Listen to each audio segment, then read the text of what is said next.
Anyone who writes 35 plays in longhand, including one blockbuster, is entitled to have writer's cramp. But when the diagnosis of loss of use of your arm and hand reveals that the nerve on the inside of that arm has died, it really is a serious business, and would have made most people feel like giving up any hope of ever working again. Arnold Ridley, however, the gentle private Godfrey of Dad's army, was an exception, for beneath the surface he was a very strong and determined man. Educated in his hometown of Bath and nearby Bristol University, it was thought that Arnold would become a schoolteacher, but in 1914 he joined the Theatre Royal Bristol to take up an acting career. Later that same year, he enlisted in the Somerset Light Infantry, and this led him into World War I and the bloody fighting in France. Arnold was eventually invalided out in 1917, his left hand and fingers badly injured, his body pitted with shrapnel, and suffering from a blow on the head from the rifle butt of a German soldier that was later to affect him with serious blackouts. Arnold's life was equal to any adventure story. He wasn't sure what to do when he came out of the army, but decided to continue where he had left off before the war, and was taken on by the Birmingham Refugee Company.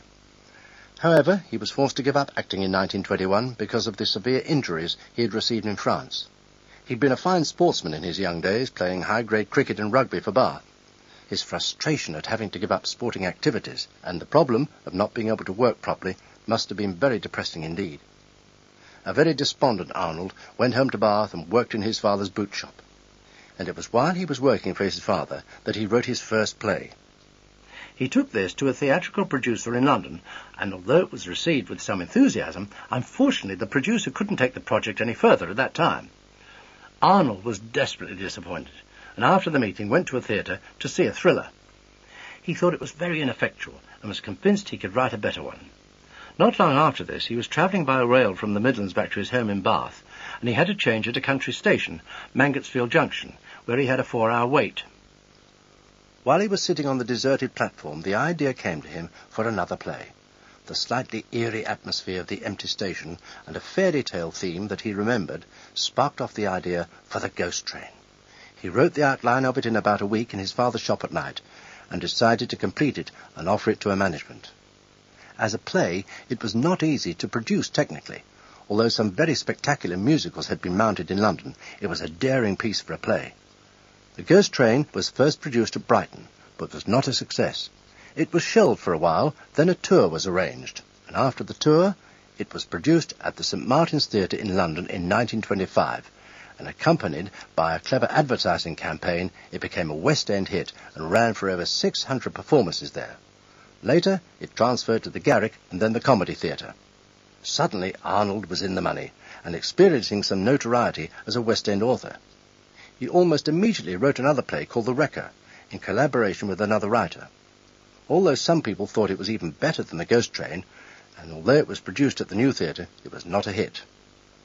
During the rest of the 20s and early 30s, Arnold was a prolific playwright, with London productions that included Third Time Lucky, Easy Money, Beggar My Neighbour, all of which were also filmed. Arnold adapted Peril at End House for the stage from an Agatha Christie thriller, and certainly would have collaborated with her on future occasions had it not been for World War II, because he immediately struck up a rapport and friendship with Agatha Christie on their first meeting.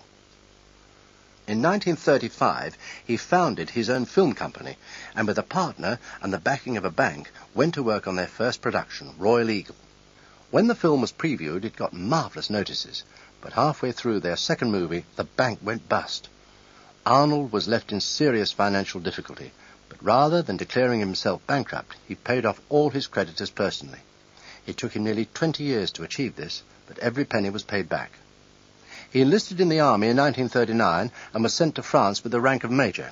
He became severely shell-shocked during the evacuation from France in 1940 and was reprimanded when he returned to England for failing to inform the authorities of his World War I wounds. He was invalided out of the army and decided to join ENSA, the Entertainment National Service Association. ENSA was sending companies of entertainers all over the British Isles and to His Majesty's ships in home waters, and Arnold's first assignment was to direct his own play The Ghost Train for a national tour. Auditions for the play were held at Drury Lane Theatre in London, the headquarters of ENSA, and one morning a lady arrived at the theatre to read for one of the parts, and was greeted by a small gentleman with a funny old hat who led her onto the stage. The lady thought the gentleman was the stage doorkeeper, but was very soon to find out that he was in fact the author and director of the play. The actress was Althea Parker, who had come to Enser after driving ambulances at night during the Blitz on London. At Drury Lane, after she had got used to his funny hat, she accepted an invitation from Arnold to have a drink, and decided then and there that she would like to marry him. This they eventually did, but not until the war finished. Their son Nick was born in 1947, and by this time Arnold had decided to concentrate on an acting career. He loved being a father, and many years later he and Nick were having a chat, and his son said, "I expect I was a mistake." Althea replied, "You certainly weren't. I planned it." In about 1952 it became impossible for Arnold to use his right arm and hand because the nerve had died. This had almost certainly been caused by his lengthy period of writing, which he always initially did in longhand. It was decided to operate and take the nerve from the back of the arm and graft it onto the inside, an operation that had been performed only once before and not very successfully. However, Arnold went ahead with it, and fortunately it proved worthwhile.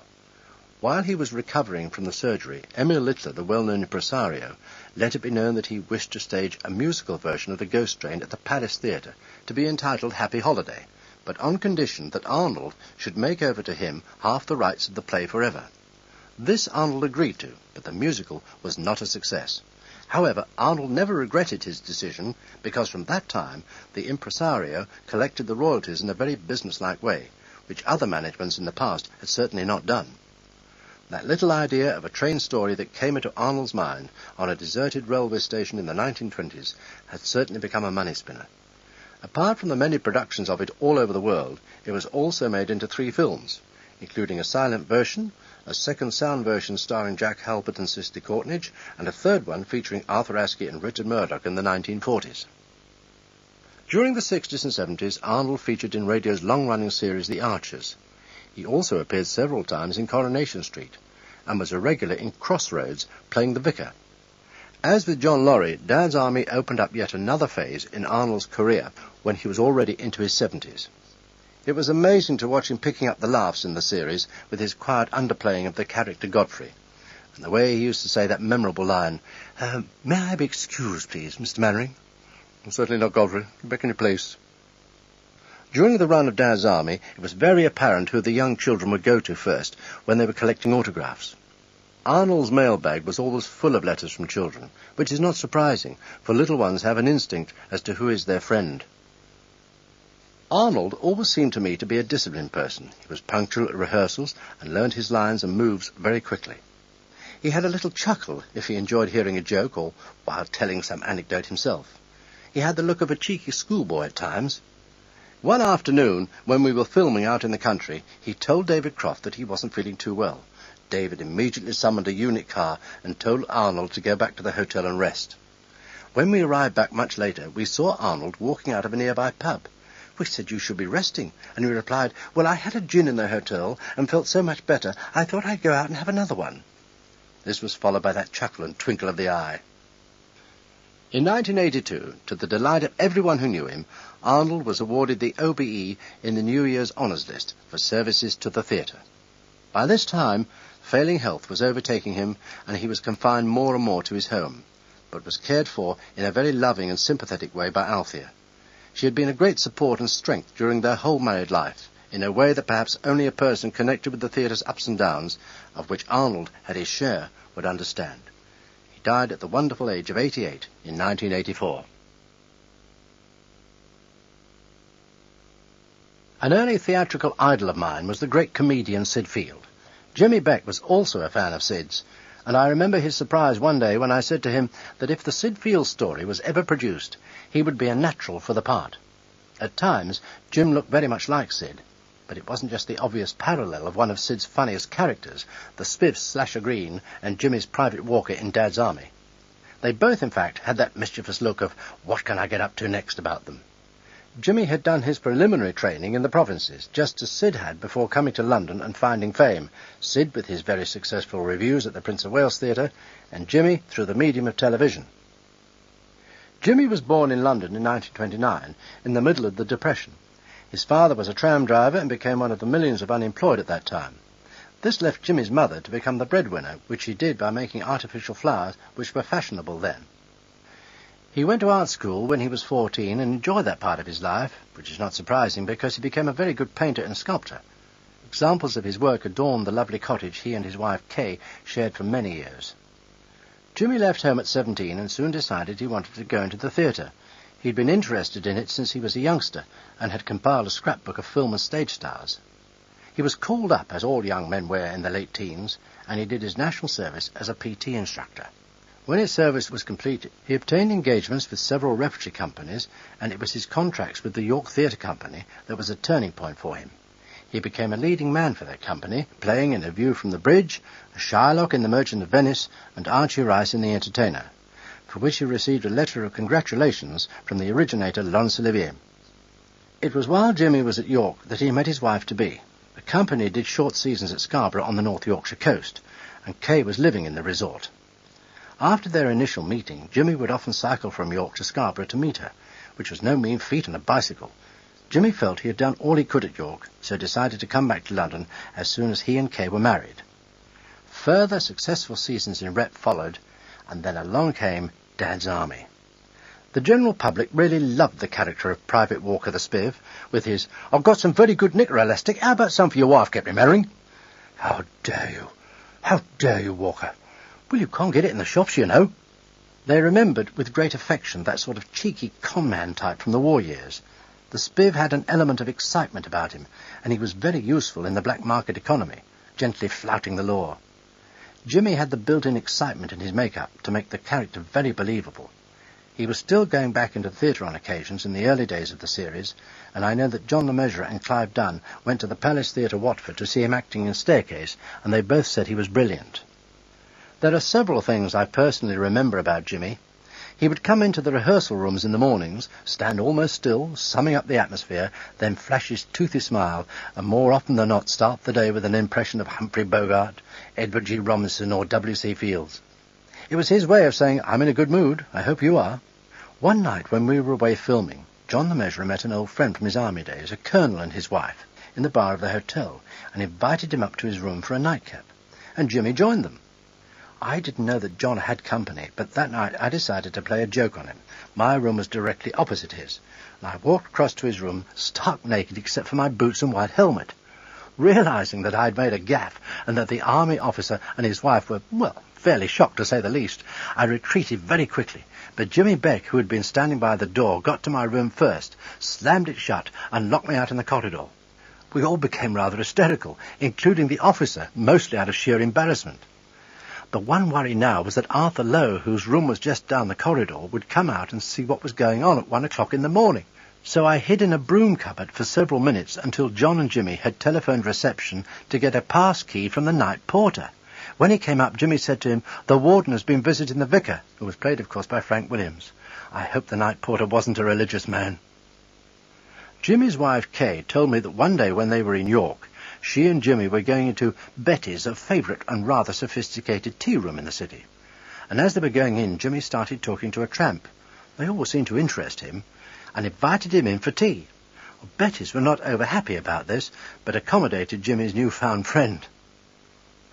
By 1972, Jimmy had had several offers as a result of his exposure in Dad's Army, and they started to come to fruition in 1973.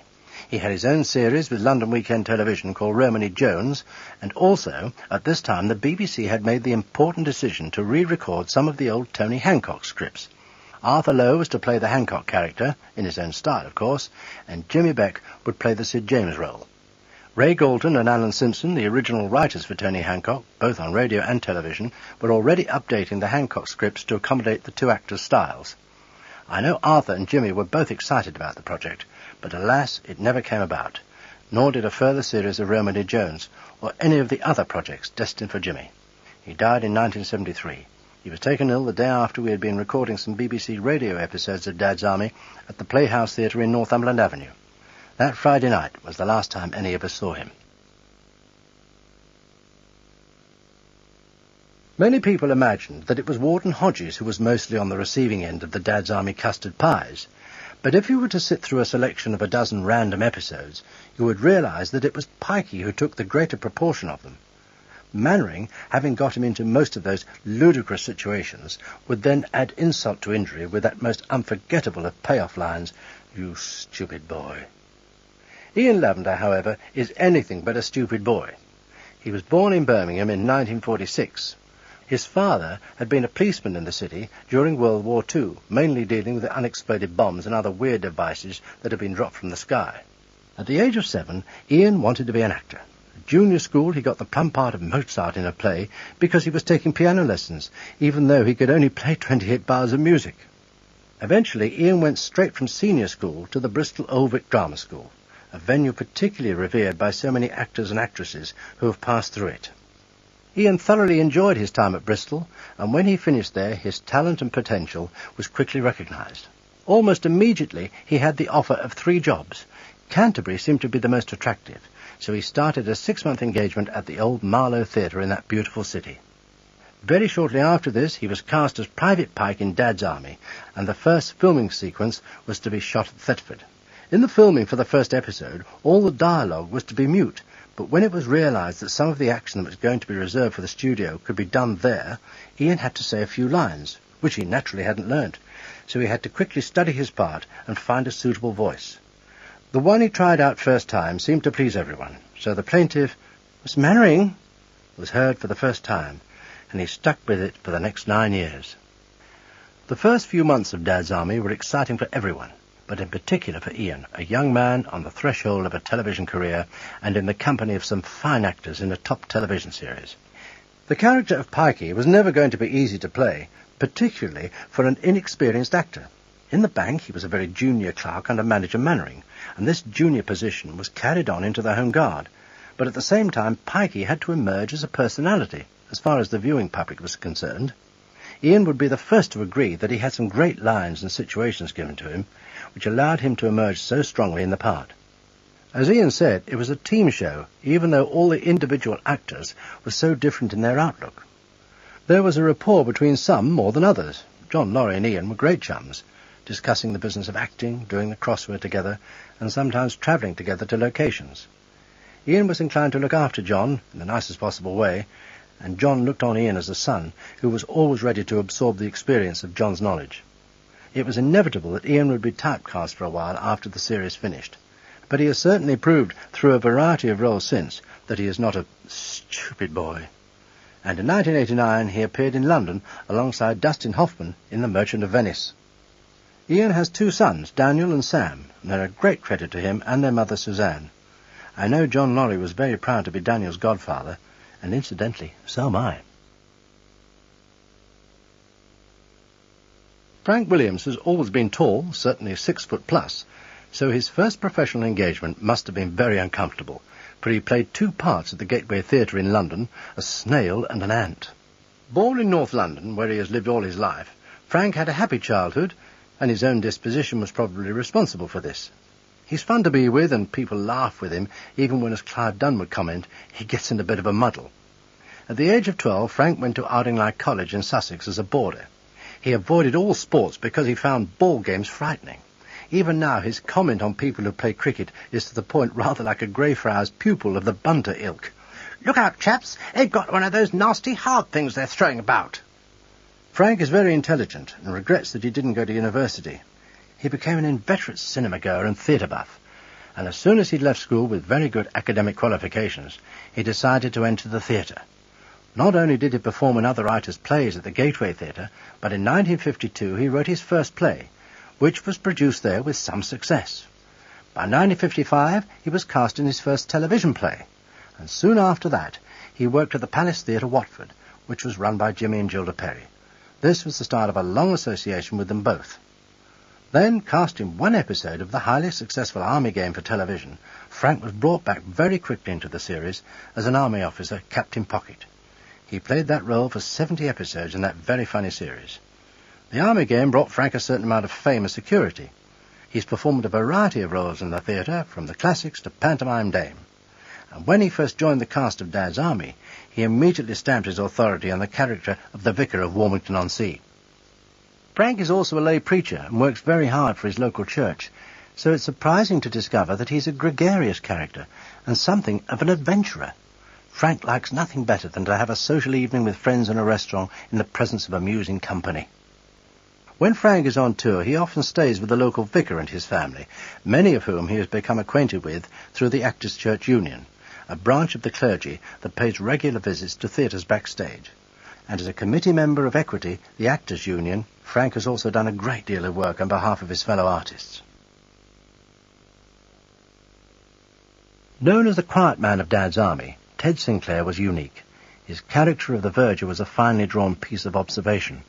Edward, or Teddy, as he was known to us, only had to enter a scene in his flowing cassock with its wide belt and familiar yellow duster hanging from it, with a flat cap on his head, and the audience was immediately in the mood to laugh. Ted had a particular song in his voice that gave the verger's character an added dimension. He was meticulous, almost fussy as an actor, and that was his strength. His experience had come from years in the theatre. Ted's parents were touring repertory players from 1914 until the late 1920s, and he was taken on stage when they were performing when he was only 6 months old.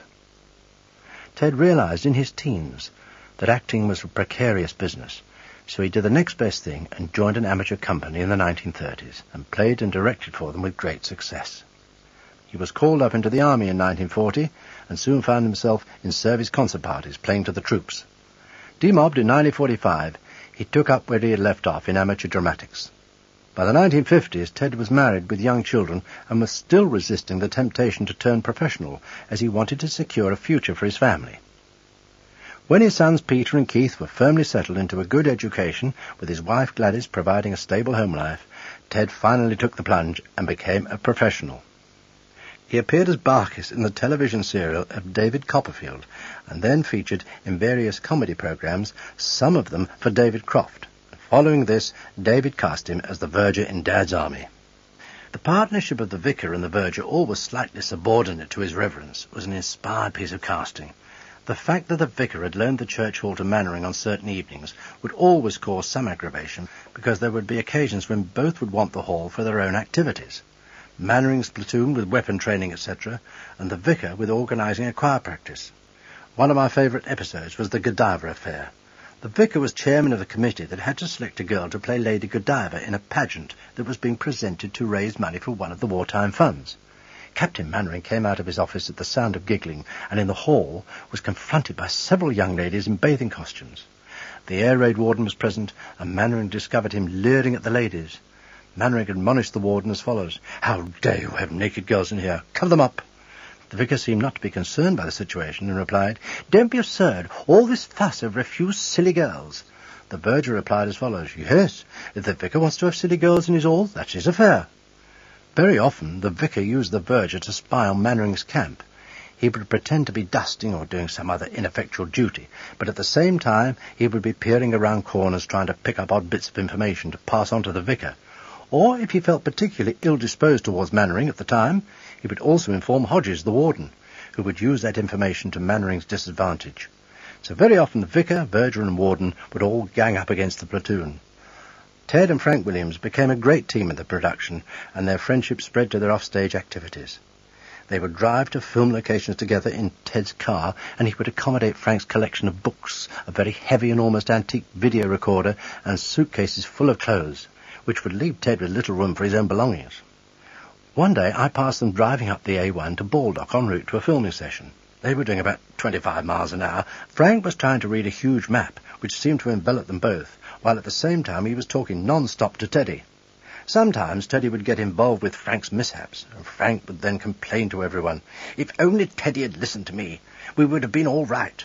On the other hand, Frank would sometimes make up Ted's mind for him when he was being hesitant in making a decision. It was the perfect working combination, and all was done with great good humour. Ted and his wife Gladys were certainly the perfect married couple, and I know that his 2 sons were very proud of their father. His death just after we finished the final episode of the series in 1977 was a tremendous shock to us all.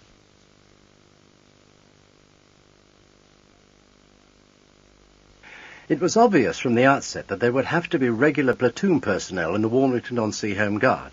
After all, it would be strange if new faces kept cropping up, which certainly would not have happened in reality, as most males had been called up for service in the armed forces during the war, leaving behind the fairly old and the young.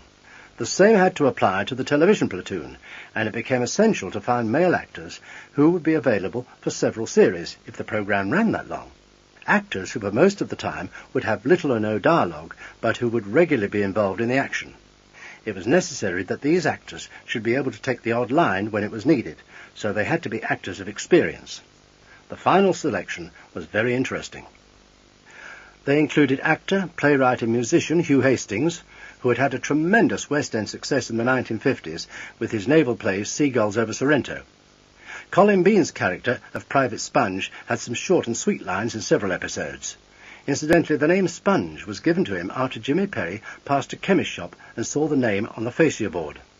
Michael Moore had been a well-known broadcaster in the 40s and 50s in such shows as Ignorance is Bliss, the show that introduced Eamon Andrews to British audiences. One of the lads was a Punch and Judy operator, another a retired opera singer. All of them were easy to get on with, well-disciplined, and proud to call themselves the back row of the chorus.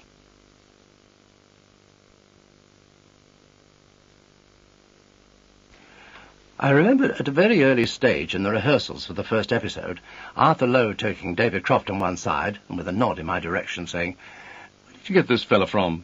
I'm not sure what Arthur meant by this remark. I'm sure it wasn't said with any malice, but as far as he knew, my track record at that time was really only in radio. He was obviously curious of my background, and once he got to know me a little more, Arthur used to ask me about it.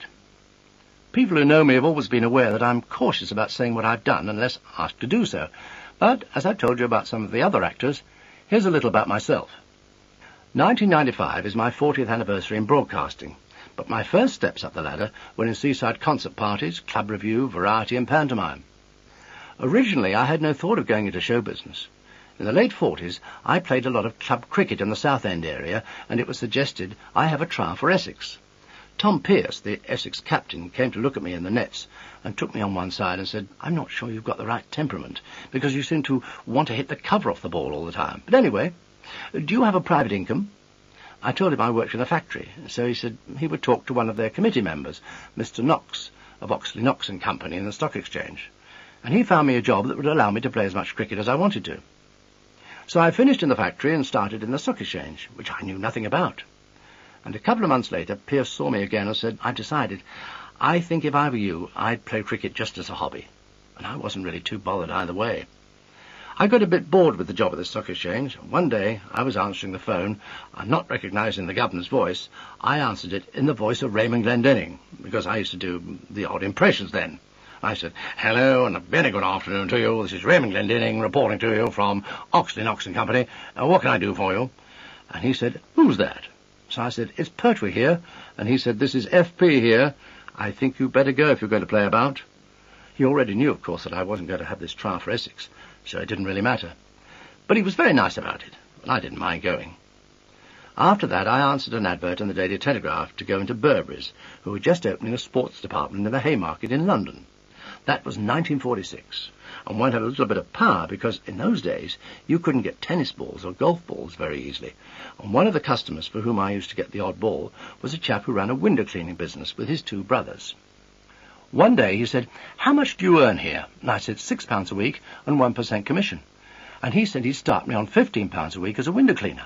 So off I went into this window cleaning business, and I was there for about 5 years.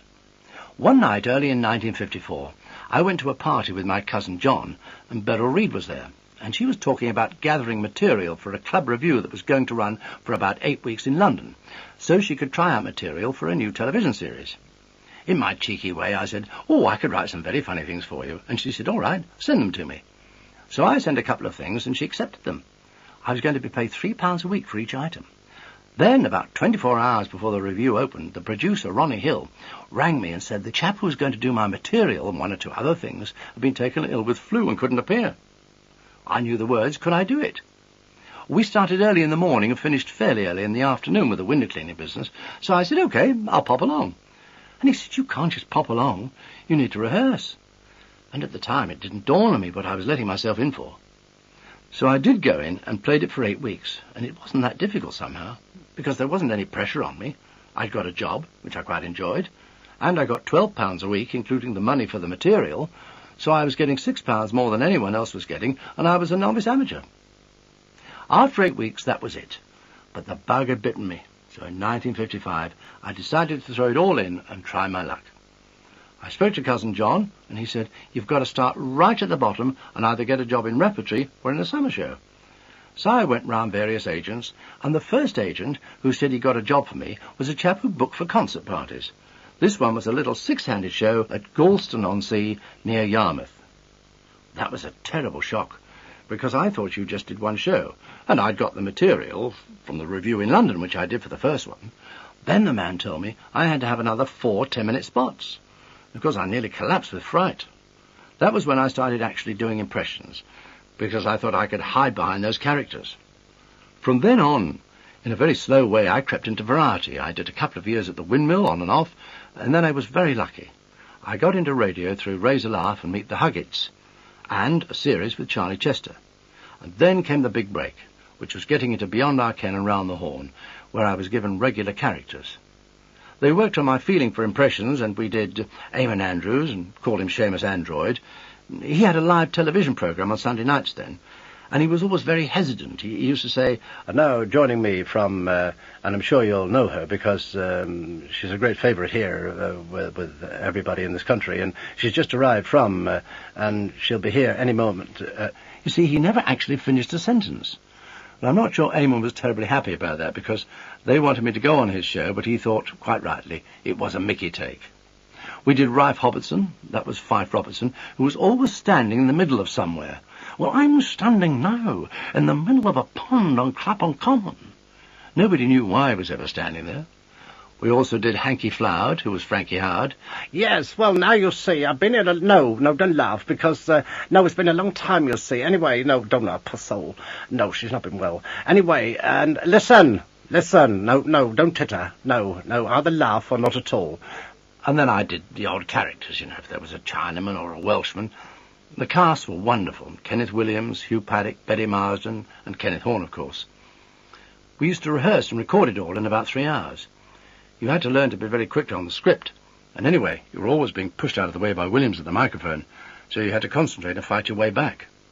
That stood me in marvellous stead, because I was able to go out and do other things, where they would bill me as from radios Beyond Our Ken or Round the Horn, which meant I was moving up the ladder a bit. But it also taught me an awful lot about script reading for later on, when I went into television. In the 1960s, I was doing quite a lot of summer shows, and I was in one at Bognor for 2 years running.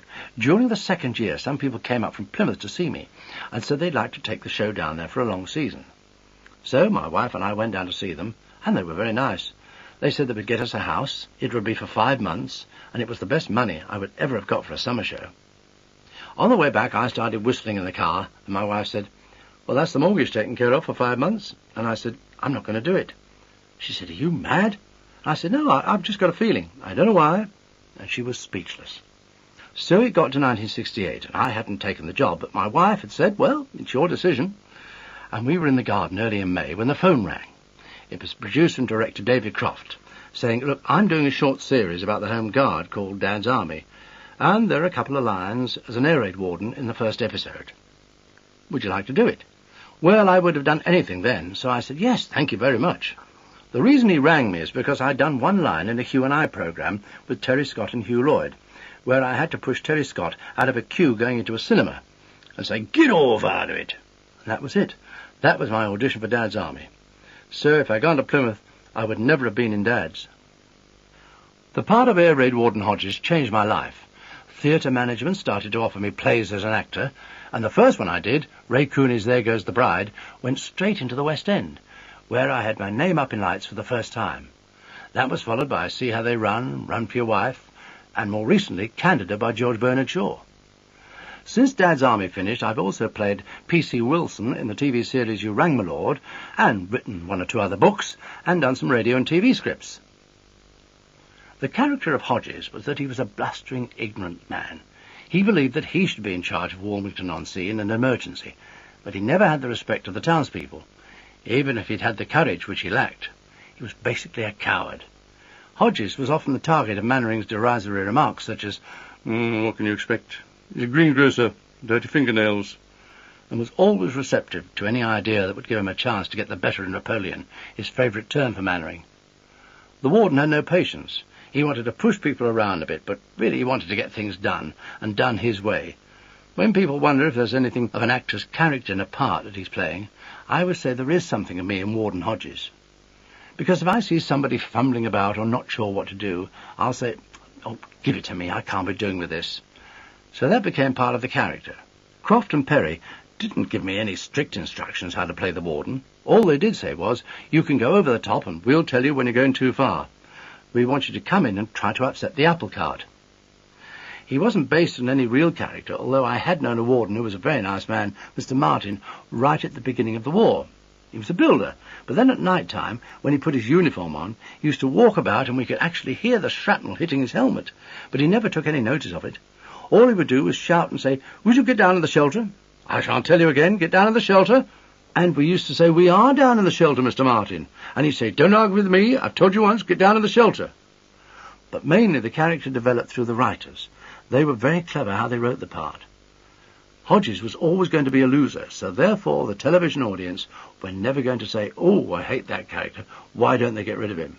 They were actually rather pleased because they saw me create a bit of havoc, but at the same time, like that bushy-eyebrow fellow with Charlie Chaplin, they knew I was always going to get my comeuppance in the end.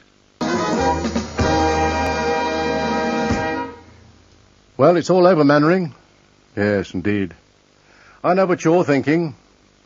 Yes, you'll have to go back to being just an ordinary greengrocer now, Hodges. And you'll have to go back to being just an ordinary bank manager. Ha ha ha ha ha ha.